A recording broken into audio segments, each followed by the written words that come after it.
Good morning, everyone. I'll call to order our regular meeting of the Zoning and Planning Committee, our first of the new year. Today is January 5th, 2017. I'm Lisa Bender. I chair the committee, and we have our whole committee here with Council Members Reich, Goodman, Andrew Johnson, Council President, and Council Member Warsami. We have 6 items on our agenda today. Item number 1, so 4 of them are on consent. Item 1 is the appointment of 6 Heritage Preservation Commission members. I believe many of them are here, and we would like to invite you up to speak if you would like to introduce yourselves briefly. So would any of you like to do that? Come on up.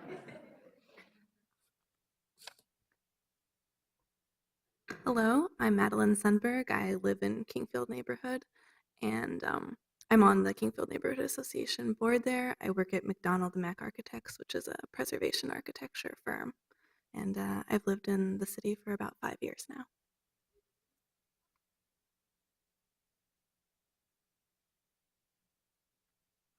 Good morning. I'm Diana Deisty. I live in the Keewaydin neighborhood of Minneapolis, and I currently work at Common Bond Communities, an affordable housing developer based out of St. Paul. And I received a graduate degree from the University of Minnesota in Heritage Preservation and Conservation. And I am excited to join the commission and have experience working on historic properties in Duluth and Des Moines, and also reviewing potential developments in Minneapolis, St. Paul, Milwaukee, and other neighborhoods. Thank you.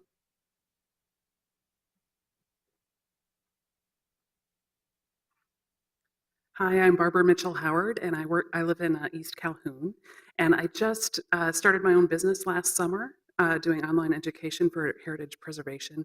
Before that, I was at the State Historic Preservation Office for almost 5 years, and then down in Iowa at the State Historic Preservation Office for about 10 years. So.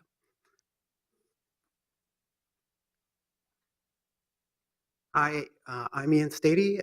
Been on the commission for about 4 years. I live in Tingletown. I'm a public librarian, and I'm really honored to be hopefully reappointed, and looking forward to all the great work we've been doing with the Tilson build and the Homewood historic districts. And there's just a lot of great stuff going on with historic preservation. I'm happy to be part of it. Thank you.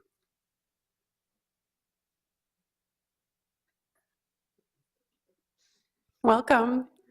Hi, thank you. I'm Jenny Lakovic, and I'm also coming back for another appointment. This will be the 4th term for me. So I'm excited. We still have a lot to do, and it's a great opportunity to bring that continuity to one more session. So looking forward to it. Anyone else? I think that covers us. Great. Well, thank you so much for your willingness to volunteer. Councilmember Goodman. Thank you, Madam Chair. As we discussed via email yesterday, this was an incredible pool of applicants. When I look at the people who were not chosen, it makes me even more impressed with the group that was. I had the opportunity to read all of the applications. I'm just really, really thrilled to see such a great group of people volunteering as community activists and educators and people who are practitioners. It's really pretty amazing, and everyone's shaking their head so they know that the people that didn't get chosen are really impressive too. So sometimes you get no one, and then in this case you get a lot of people, and it's just really heartening to see, and I was thrilled about it. So congratulations. Thank you. And thanks to staff who took the time to interview all of the applicants, and it took a lot of time, so I really appreciated that. So moving on to item number 2, that's vacation application for 1203 Washington Avenue South.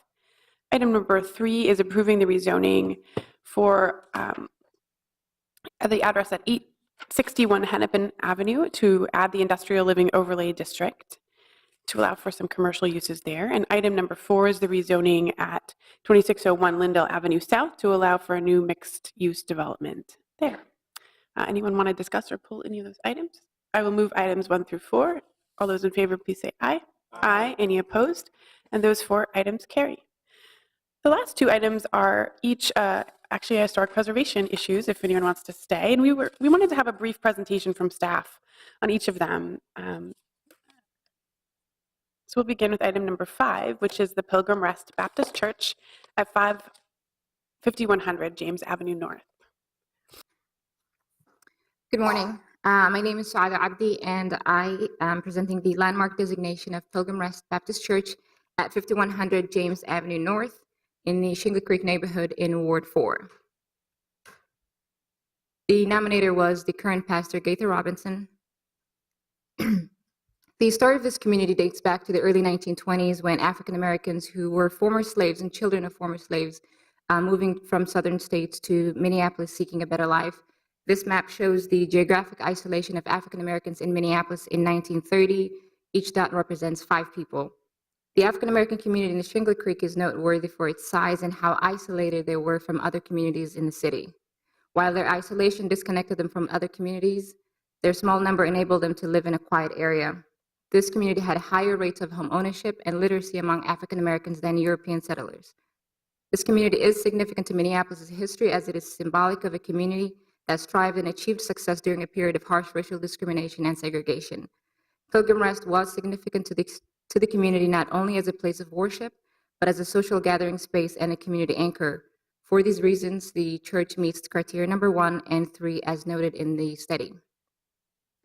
Established in 1923, Pilgrim Rest is the oldest and only African American church associated with the Shingle Creek community.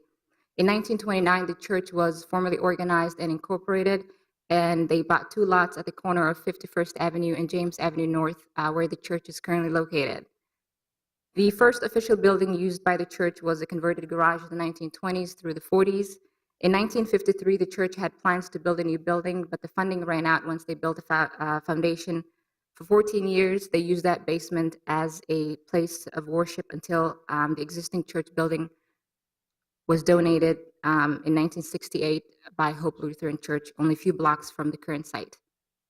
In closing, the church retains its historic integrity, and it is continued to be used as a church today. The designation of the Pilgrim Rest serves as a symbol of this social history, and in a community that is today changing not only demographically, but also through the new housing development that's going on Humboldt Greenway. Thank you, and I'm available for questions. Are there any questions? All right. So thank you so much. We had a great discussion about this as well at the Planning Commission, and Council President Johnson. Thank you, Madam Chair, and thanks for the great report. This is a building that is really significant in the history of North Minneapolis. You know, people think North Minneapolis's African American population was contained in closer to downtown. As I was growing up, I grew up about, well, I guess maybe 4 blocks away from this church. We had a fairly integrated neighborhood when I was growing up, and some of the people that lived in this community, actually, we did some history look when we did the Humboldt Greenway, because we had some federal funds were involved, and that neighborhood included relatives of someone that we all know, I think, Mary Merrill Anderson, who was the superintendent of the park board. Her family lived up in that Shingle Creek neighborhood. And so we did some documentation at the time of this community. And when Olson Middle School was built, some of those homes were lost at that time. So this is really a great celebration. Pilgrim is a wonderful community. They've been there for so very long, and another Lutheran church, which I'm sure was a Scandinavian Lutheran church, donated their permanent home now to, and they moved it, and they've got pictures of that going on. But anyway, it just shows that we have had a really, I think, integrated community when for a very long time in the far corner of North Minneapolis. And you're correct, Shingle Creek neighborhood is really changing. A lot of Asian families have bought homes up there, so it's very different than when I grew up, but great housing stock. It's also interesting, that's a post-World War II neighborhood. Almost everything that was built in there, with the exception of these really older small homes, were built after World War II. So, and there used to be truck farms up here and everything when in the 30s. So I'm delighted that we're doing this designation, and I thank staff for their great work on this. Thank you. Thank you. Thank you. So I'll move to approve the designation of the Pilgrim Rest Baptist Church. Any further discussion? Did you? All those in favor, please say aye. Aye. Any Aye. opposed? And that carries. And then we have item number 6, which is the local historic designation of the Tilson Built Homes Historic District.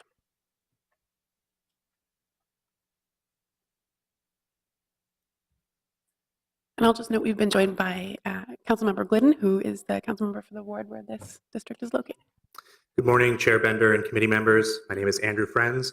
Before you this morning is the designation of the Tilson Built Homes Historic District. This district was nominated last year by Councilmember Glidden. It includes 32 single-family homes located along 4th and 5th Avenues between 39th Street and 47th Street.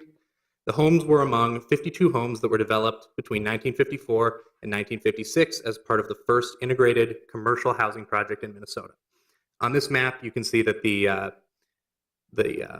contributing properties to the district are shown in red, non-contributing properties in green, and the properties indicated in blue are those Tilson-built homes that are not included in the district. As you can see, these homes were built on scattered sites in a neighborhood that was already partially developed, and as such, the district is discontiguous.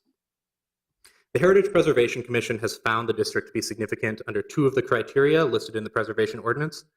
The district is significant under Criterion 1, association with significant events or with periods that exemplify broad patterns of cultural, political, economic, or social history due to its position as one of the first integrated housing projects in the country and its association with the civil rights movement.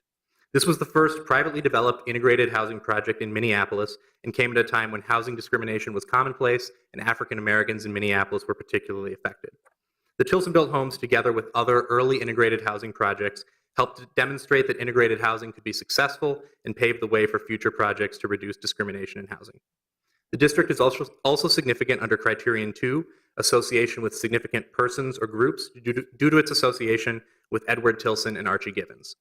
Edward Tilson, developer of the Tilson-built homes, is significant for the role that he played in building the first privately developed integrated housing in Minnesota.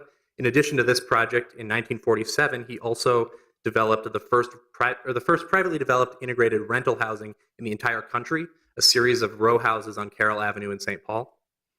Archie Gibbons Sr., realtor for the Tilson-built project, is significant for the role that he played in some of the first interracial housing projects in Minnesota, as well as his prominence as a developer and philanthropist. When the FHA and Urban League first met with a group of African American realtors in 1953 in an attempt to help kickstart a demonstration integrated single-family home project in Minnesota, Gibbons committed himself to the project's success, identifying a builder, financing, and location for the project. Gibbons would go on to develop the first integrated nursing homes in Minnesota, develop affordable housing throughout the state, and create a foundation devoted to the preservation of African American cultural artifacts and the development of young Black writers. The HPC has adopted the designation study and recommended that the City Council approve the designation of the Tilson-built Homes Historic District. I'm available to answer any questions the Commission might have. Thank you. Thank you so much. Are there any questions for staff? I will go ahead and move approval of the designation, and then Councilmember Glidden, did you want to make some comments? Thanks, Madam Chair, and I just wanted to be able to be here for this portion of the process. We're almost to the very end of the process to designate these homes. I wanted to actually really thank our staff, who I feel like put up with kind of a lot of back and forth from me about the process and all these kinds of things, and you were just so professional, really did a fantastic job, and I really appreciate your attention to this. We had a lot of participation in this process of going through not only the process of what does it take to designate homes and what does that mean, but really introducing the community and the property owners to a piece of Minneapolis history that had been buried and forgotten and nobody knew about. We had the Bryant neighborhood and the Field Regina Northrop neighborhood were very involved, as was St. Peter's AME Church. We had a whole series of community members and community meetings in this church, and I think it's kind of interesting because many of the original homeowners were connected in one way or another with St. Peter's AME Church. Either they were parishioners there, or some of the homeowners were referred from parishioners at St. Peter's AME Church, so a big kind of community connection there. We also had some participation in some of our meetings from the Tilson family. And I guess I had not known just how big and broad the Tilson family is. Almost anybody that I've run into seems to be a member of this Tilson family, but a very influential family. And they're all very proud of their association with the Builder family. And also from Roxanne and Archie Gibbons personally have been involved in giving their advice and support to the project. A couple things I just wanted to mention that I thought were kind of learnings from this project, and the work to uncover sort of a more visible history of racial discrimination and segregation in the city of Minneapolis. One is I thought this project actually pointed out, as many other types of projects in the city has, just the greater need for engagement that is being called for in many different efforts all over the city, whether it's public works projects or other types of development projects. And so I thought that was kind of an interesting thing that was kind of a learning from this, and it takes time and attention to do that. A second thing that I thought was a learning was that, you know, this is a very specific process, this historic designation process, and it doesn't necessarily cover all the things that end up sort of touching in sort of historical context these homes, which are important for and being designated for a very specific reason. So as an example, I thought the work that has been recently highlighted in the Star Tribune by the Historypolis Project of volunteer historians and historians doing work to uncover throughout the city a history of racial covenants that prohibited home buyers from who were not white from buying homes throughout the city in various neighborhoods actually is an important context to what's happening with these homes and what's happening around these homes. So I just thought I would mention that. I also thought another piece that was interesting is what this highlights in terms of work that's left to do. So again, this is our staff has resources to do a certain piece of the project, but I would love to see this continued with finding some resources to work on the oral histories that are associated, the personal stories of these homeowners, which are really very, very fascinating and very important to the whole context of the work around this historic designation. There were a lot of mixture of feelings from residents around this project. There were both feelings of pride from some original homeowners that they lived in this project that was one of the first in the nation to be an integrated, racially integrated housing project. And there were also some very definite feelings of anger of the context in which these families grew up and the fact that they were forced to live in just this small area. So a whole mixture of feelings that came out of this project that I just thought it was important to acknowledge the complexity that comes with working on important projects like this about the racial history of Minneapolis. Great, thank you for those comments. I just want to note a couple of things. One, just my thanks to Councilmember Glidden for all of your leadership on really some of the few cultural designations that we have in the city. And I think in particular, just reinforcing the need for our historic preservation to acknowledge some of these more painful histories in our city.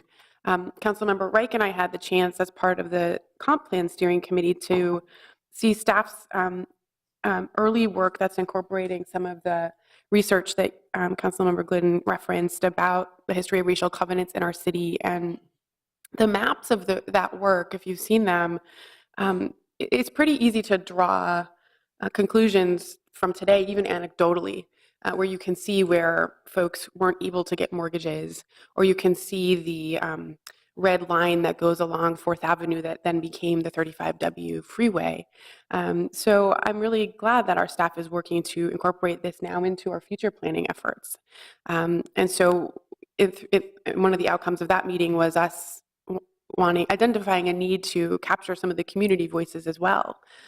Because while these maps and the covenant language tell one side of the story. It doesn't include the voices of people who knew they were being excluded at the time, who sort of lived that history then. So all that work is being incorporated into the comp plan, and I think as so many of our new and returning appointees here for the HBC are here, I think that's such an opportunity to be proactive about how we're preserving history and how we're engaging communities all across the city in documenting and preserving all of our histories. So I think it's really exciting and meaningful work. So with that, any further discussion on item number 5? Seeing none, all in favor, please say aye. Aye. Oh, sorry, item 6. All in favor, please say aye. Aye. Any opposed? And that item carries. That concludes our meeting for today, and we are adjourned. Thank you so much.